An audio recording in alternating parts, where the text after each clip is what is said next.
Hi everyone, welcome back. All right, take a moment and thank your partner for practicing with you.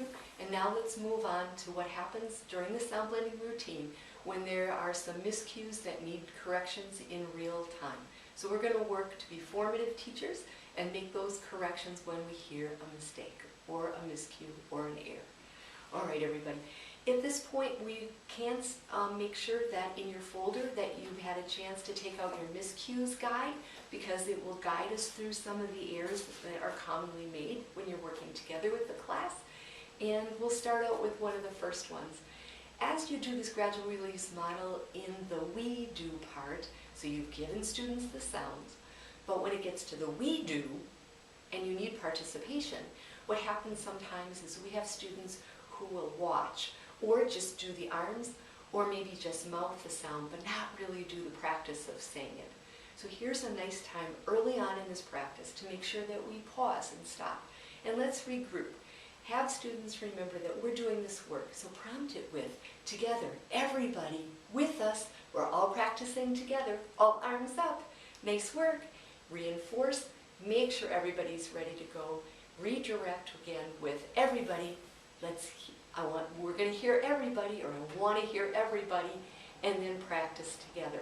It's important to let students know that this isn't a spectator sport, that we really are going to do the work together. Okay? And then reinforce everyone's effort. Okay? So that's one of the first things that happen, or can happen. So watch for that. The next thing that can happen is maybe there's going to be a possible, from a student or two, a sound error.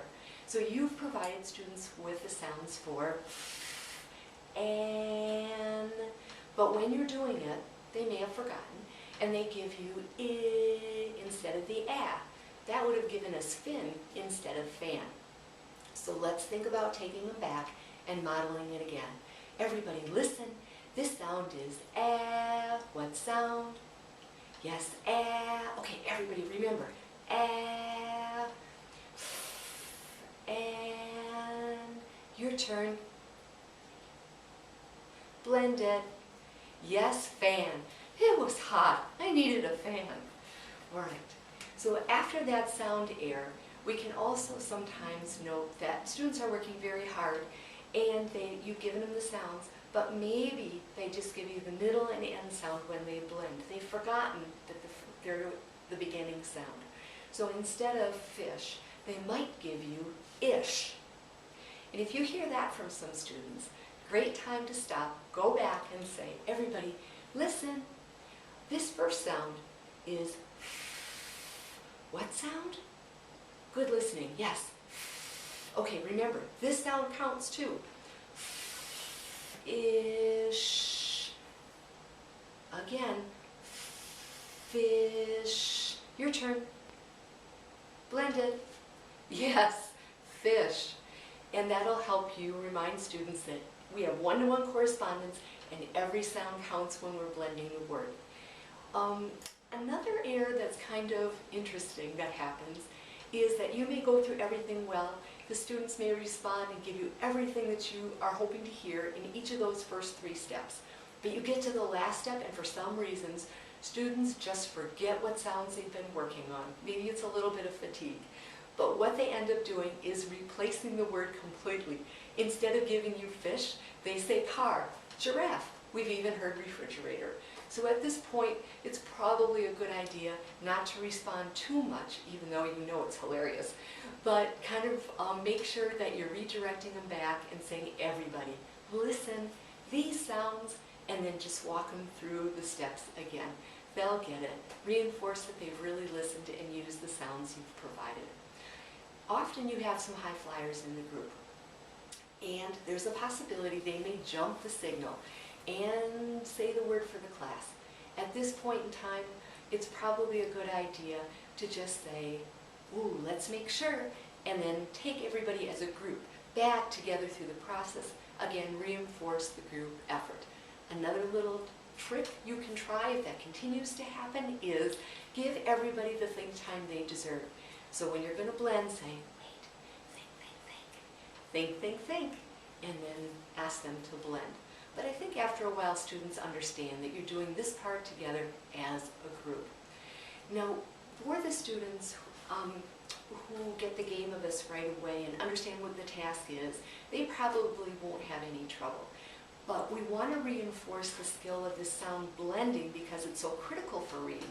So CKLA has made sure that students are supported in this process with what they call the blending picture image cards that you'll see here.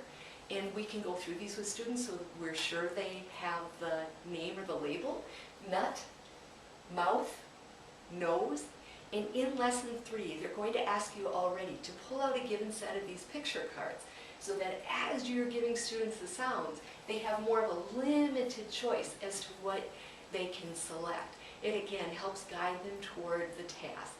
So you may say, everybody, point to the picture of the nose.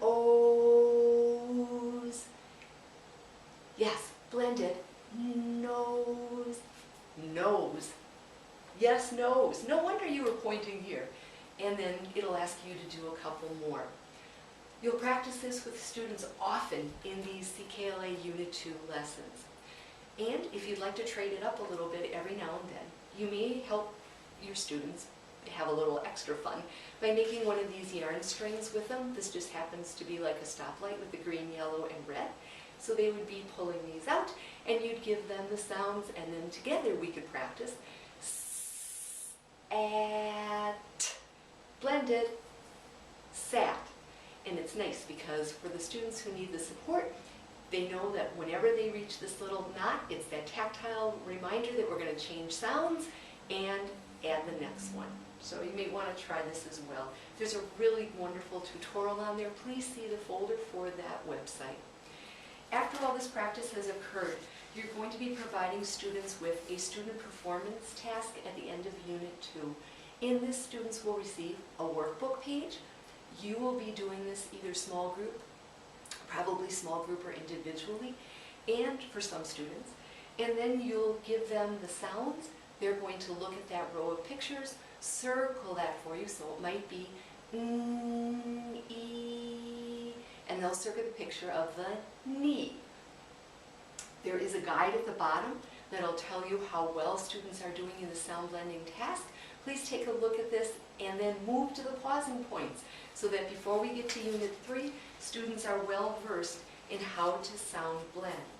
The pausing points offer a lot of good activities that can be used to reinforce this task or this skill. Okay? All right.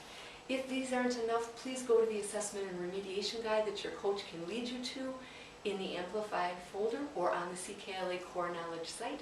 And I wish you and your students a lot of successful and enjoyable sound blending. Thank you, everyone.